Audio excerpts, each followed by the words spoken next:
What's going on, everyone? We got a really good video here by Digital Foundry saying, are high RAM prices the start of a dark age for gaming hardware? Now, I kind of wanted to do this with you guys on the go, so let's see how this is, and let's see their take on this, because this is definitely a topic that needs to consistently be, I think, talked about and attacked so that we can remind them what's important. We're going to kick off with two questions, which I've kind of lumped together, and it kind of follows on from a discussion we had earlier. So, Sam E. Corners, dearest Foundryman, the times they are changing. NVIDIA is not interested in PC gaming anymore. It's quite a statement. Yeah. Crucial is shutting down. Apple RAM prices are now affordable. Samsung is exiting out of things. I mean, when you think about what used to be the core aspect of PC gaming, it was NVIDIA or NVIDIA. You know what I mean? And you're just seeing changes now where it's like, this doesn't make any sense. And I'm not talking about in one facet of life, in multi-dimensional facets on multiple different planes, in all types of industries and all types of facets of life. Yeah, it's getting insane. Oh boy. Even Is this Xbox the leaving. end of the dark ages of video gaming upon us? Do you see a light at the end of this scary tunnel? And can you share the good word with us, your flock, so that our hearts and minds may be at peace? Some guy person asks, AMD isn't coming out with anything to supplant the 9800 X3D in 2026. It's going to be, I think there's rumors of a 9850 X3D, but it's just a clock speed bump. Yeah. Anyway, NVIDIA is at most releasing GPU refreshes with more RAM at a much higher price in 2026. We don't know the prices yet, by the way. If you want a gaming PC, is now the best time to buy with price hikes on the horizon. The rumor is that 16 gigs will cost $40 more. So if prices do go up, it doesn't seem that bad. What world is he living in? Has he seen the other prices? Dude, at $40 more, there's some powder. Boy, you better go look at those prices now. But anyways, yeah, I think there can be some light at the end of the tunnel because this isn't something that's set in stone, but it is something that is worrying temporarily. I don't think it is going to last. So I would say, yes, of course, there has to be light at the end of the tunnel in this aspect. And I think AMD will be fine when it comes to that because they're going to consistently keep working with Sony. They have partnerships with the console industry. If they would have never done that, I think they would have been in a much different position. And as far as like price hikes, I mean, like I said, I think all of this is somebody that's thinking there's going to be this wave of AI feed, and then eventually it's just going to come crashing down, and it has to. It's going to be a wave of life, up volume, down, into the ground, and you ain't coming up no more with that type of idea. You're doing a goose chase of something that is not good, and it's not in our best interest, period. Oliver, there's a couple of things I want to sort of go through here. I think there is very definitely a danger, perhaps, that for a couple of years at least, gaming might be sort of thrust into a sort of dark ages of sorts. Mm-hmm. Maybe not sort of regression, although the RAM shortages are definitely concerning, but Yeah. more to the fact that for various reasons, including like the expense of new process nodes, we're probably not going to be seeing much advancement in the way of silicon. Maybe we'll see something happening nicely with CPUs in 2026, but I'm not expecting much from graphics. Obviously, memory constraints are concerning. Where do you see this going? I mean, do you think it is going to be the case that we're kind of going to be stuck where we are for a couple of years? And what about the concept of the price increases that are being talked about? Some guy person says here the rumor is that 16 gigs will cost $40 more.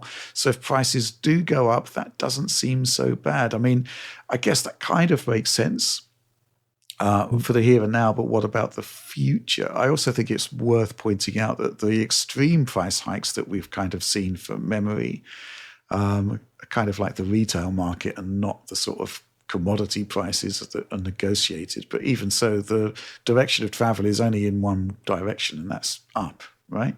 Yeah, I would say also that $40, that's a bill of material increase. So you don't know exactly, if people are trying to preserve their relative margins, that could mean a $60 increase or a $80 increase. Who knows exactly what it would look like in the final product. You're not paying for the bill of materials, you're paying the retail price. That could be a considerably different proposition.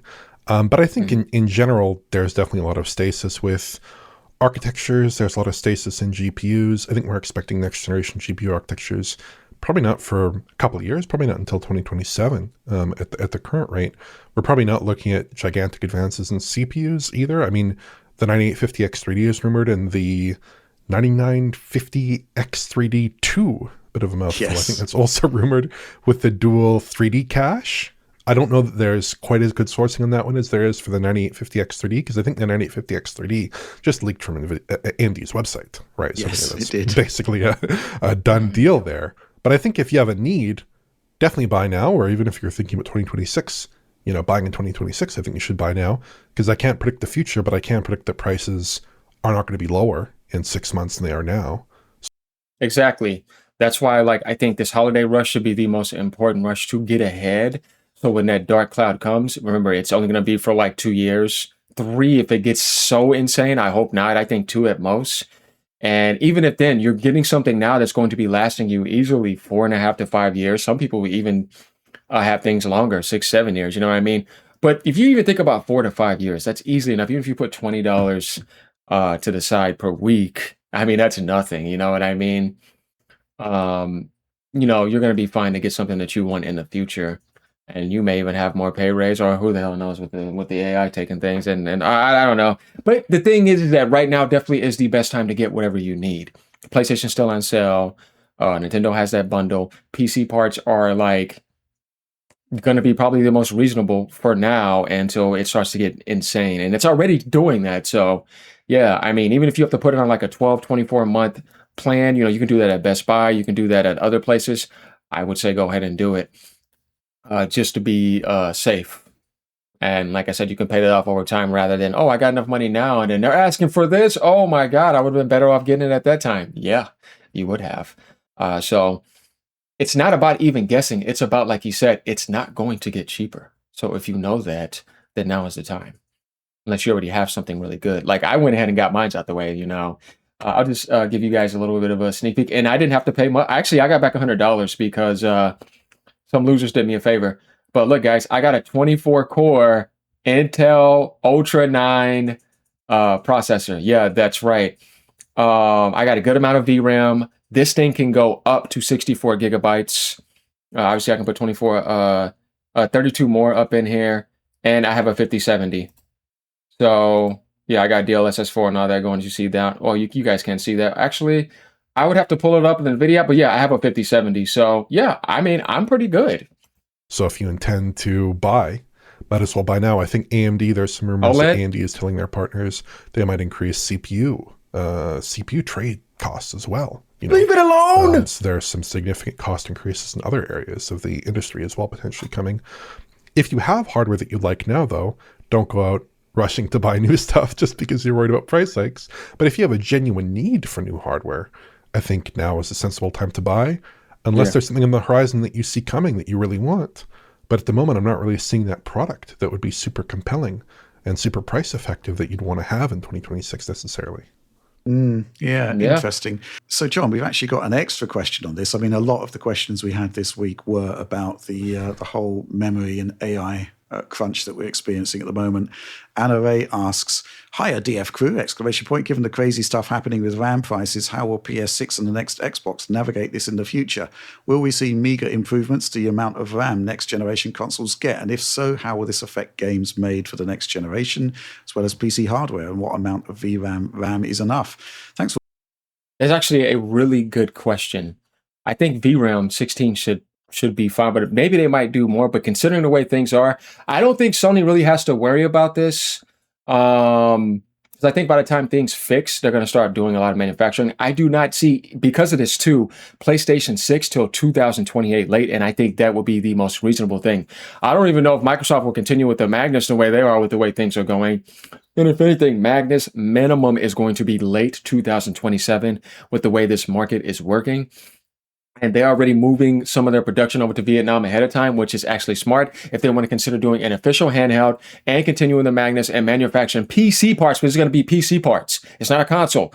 So they're going to have to build it with PC parts in mind, while also trying to dual boot with backwards compatibility I don't know if it'll be doable, but it'll be backwards compatibility for the older games. So that type of architecture and them saying very high premium, that means DDR6 prices when AI data centers getting to feed in, even the teller himself saying they want to focus on data centers and all of that, they're going to be getting priority. This thing can end up being $2,000. You know what I mean? I don't know if they want to enter the market with that because it'll just be something that maybe only a small niche part. It'd be like the Steam Deck. It'd be like the Steam machine. You know what I mean? And maybe not as sell as much, you know what I mean? Because it's just people are like, oh, I already have my PC, you know what I mean? So I just want your published games. So that'll be like kind of like an optional luxury product, like I've been telling people that they will be doing. Now for Sony has different ways of doing things. And like I said, the PlayStation 6 will launch in 2028. So I think they'll find some way to make sure that's going to happen, even if they have to like launch it that late and just keep going where they're going. They're going to be fine, no matter what. Now, Microsoft, they can still ditch things, and they're still Microsoft. You know what I mean? But as far as like the official handheld and Magnus, now those are definitely in a question mark zone. I can't solidify that. I think that they would still say that it's coming out, but you know, and I know 2026 is a no-go. Even Steam machine may get delayed farther out because of this crap. And it's just hard to really give a true answer. Now, as far as like VRAM, like I said, I think 16 gigabytes will now be like a bigger sweet spot in the future. But NVIDIA has aspects to that. And I think AMD will also too, where like you use 30% less VRAM, but that's for NVIDIA aspects. Consoles are using AMD, so I wonder what they're going to do about that. I haven't seen this, so I'm pretty sure these guys will have an answer. But that's kind of like my take on it. All the hard work. I'm loving this newfound independence. You have the content really shines because of it. Thanks for that. Yeah, interesting stuff, John. I mean, next generation. Here's the thing, right? I mean, there's this sort of crunch. If there's a demand for products, right, then I'm assuming that there will be a response to that demand, which is to say, maybe they'll create new factories to make more RAM or whatever like that. Mm-hmm. So there is going to be a response to it. It's just going to take time for this to actually happen. And I guess, if there is going to be an issue with next generation consoles, they can always just delay them. Yeah, I think we've talked about this before, but given the situation, they haven't actually announced anything, right? Like, there's no reason to accelerate the timetables in the current conditions. And given what I talked about earlier about long development cycles, it feels like it would behoove them to just wait, just extend the generation out longer, do what they can selling the current machines, and I think that'll be adequate for now. Like we don't. I agree with what he's saying because, like I was saying, they could put it out to late 2028, and we didn't get what we needed for this generation anyways. There's too much beta testing. There's too much Unreal Engine 5 slop being launched, too much broken aspects, too much rushed aspects, and then you had the COVID stuff at the beginning delaying stuff. So the extra 2 years out is literally giving people the generation that they deserve. Optimize games the way you're supposed to. Stop this over focus on AI shortcuts along with the AI feed. It is not helping anything. All it did was make everything worse and people more lazy and the quality just went down and the prices are going up. Yo, what is this? It's just not intelligent on any spectrum imaginable. I don't feel the need for a PlayStation 6 anytime soon. I think most would agree that PS5 itself still feels underutilized to a degree. Yeah. The only one that's possibly in a situation where they might feel the need to push their plans at the original timings is Microsoft, maybe, given that they've essentially kind of given up on Xbox Series. Like, not completely, but, that's clearly the old Xbox where they have new plans going forward in terms of what they want Xbox to become, which means they need to work on this new strategy with this new type of hardware that's going to be hitting. But again, the price issues could really create a problem for them there, I feel. Mm-hmm. So I don't know what's going to happen. Yeah. There were rumors, Oliver, of the Magnus chip for Xbox having like 48 gigabytes of RAM. It doesn't seem likely in the current climate, but do you think next generation actually needs a lot more RAM? I do think they need a lot more RAM, especially if you're throwing in all kinds of machine learning AI models and things like this. Could potentially be a significant increase in the RAM budgets that are needed for next generation consoles. I also just think, like, if we do have a next generation set of consoles without a big increase in RAM, conversely, that makes it harder to sell a next generation of consoles, I feel, as a huge technological increase, right? True. If we're still basically dealing with last generation kind of capacity constraints, that'd be a big problem. Now, I did the math on this, not that it's hard math, but I did the math on this briefly. I just looked at like what potential there could be in terms of capacities for PS6 for a Magnus chip.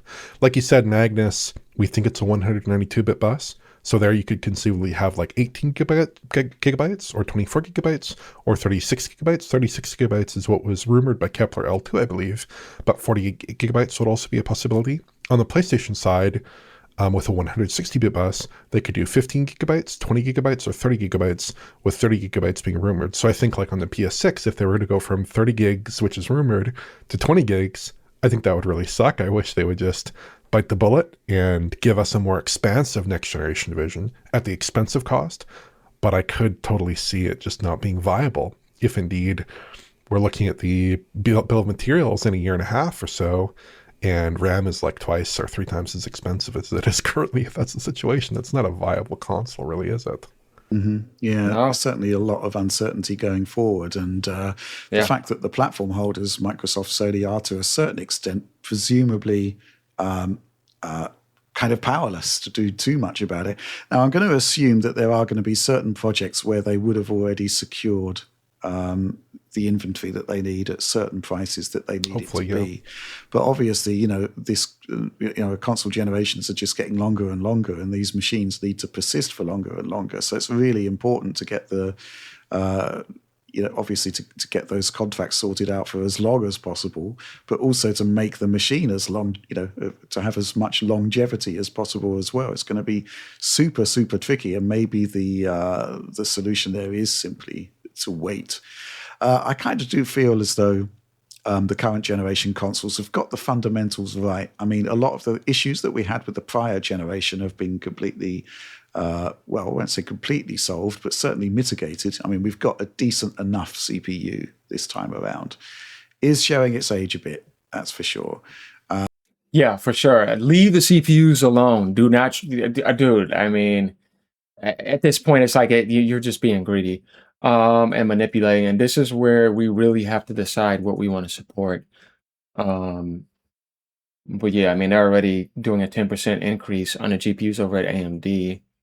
We know what NVIDIA's doing because they're telling people to get their own supplies now. The big thing, though, was obviously the mechanical hard drive, which has been solved with the SSD. And I still think that in terms of use of the current generation, it's probably storage that is an area that still remains kind of underutilized to its fullest potential. And GPUs scale. That's the good thing about them. They are inherently scalable. So that side of things is okay. I think regardless, we are going to be seeing a big cross generation situation going forward when the new consoles do arrive, which is going to make things even trickier still in terms of like quote unquote holding back gaming from everything it can be. Yeah, pretty much. So there it is, guys. Let me know what you guys think about this. I pretty much agree with most of the things they're saying. On top of the delay, even if there wasn't, I think PS6 should be launching in 2028 and Magnus 2027 at the earliest. Definitely with the way things are going now, because things are just going to get ridiculously expensive.